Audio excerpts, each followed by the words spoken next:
बड़ौदा उपचुनाव सिर पर है और तमाम दिग्गज पार्टी नेताओं का एक दूसरे पर आरोप प्रत्यारोपों का सिलसिला भी जारी है। तो वहीं अपने अपने उम्मीदवारों को जिताने के लिए चुनावी प्रचार भी जोरों शोरों पर है।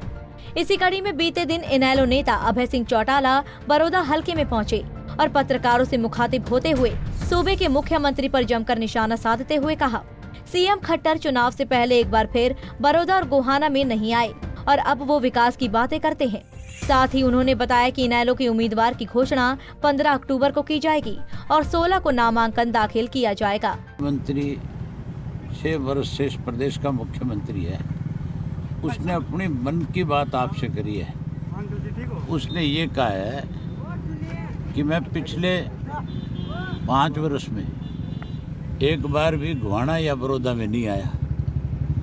अगर गोहाना बड़ौदा में आते तो फिर अब मुख्यमंत्री को प्रेस कॉन्फ्रेंस में ये नहीं कहना पड़ता कि बड़ौदा के लोगों की समस्याएं हैं।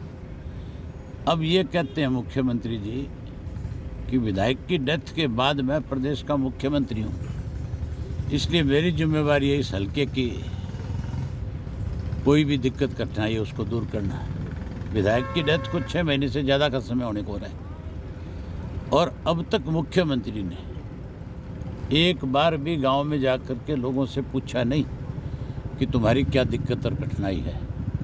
अपनी जेब मिटाने के लिए मुख्यमंत्री को मजबूर होकर के प्रेस कॉन्फ्रेंस करनी पड़ी। चुनाव चिन्ह बीजेपी का होगा और साझा उम्मीदवार होगा, क्या लगता है? मैंने बहुत पहले आपसे कही थी कि जेजेपी और बीजेपी दोनों जो है एक दूसरे में मर्ज कर जाएगी। आने वाले समय में जेजेपी बीजेपी में मर्ज करेगी और मेरी कोई बात को फिर आप लोगों के सामने दोहराओगे कि हमें अभय सिंह चौटाला ने चुनाव के समय में ये बात कही थी। जहाँ वो दिन दूर नहीं है, ये दोनों जब एक दूसरे के साथ विलय नहीं कर ले। आपकी पार्टी का वो कैंडिडेट कब तक डिक्लेयर हो जाएगा सर, उम्मीदवार जो है? अभी हम आपस में बैठ करके तय करेंगे। अभी तो नामांकन की प्रक्रिया शुरू हुई है, 16 तक है। हम 15 को अपना उम्मीदवार घोषित करेंगे, 16 को उसका नॉमिनेशन कराएंगे। बता दें कि आईएनएलडी के महासचिव अभय सिंह चौटाला बीते दिन गांव मुंडलाना में एक कबड्डी प्रतियोगिता में मुख्य अतिथि के तौर पर शिरकत करने पहुंचे थे, जहां उन्होंने मीडिया से रूबरू होते हुए गठबंधन की सरकार के उम्मीदवार पर प्रतिक्रिया देते हुए कहा कि एक दिन जेजेपी बीजेपी में मर्ज हो जाएगी। बड़ौदा से सुनील जिंदल, पंजाब केसरी टीवी।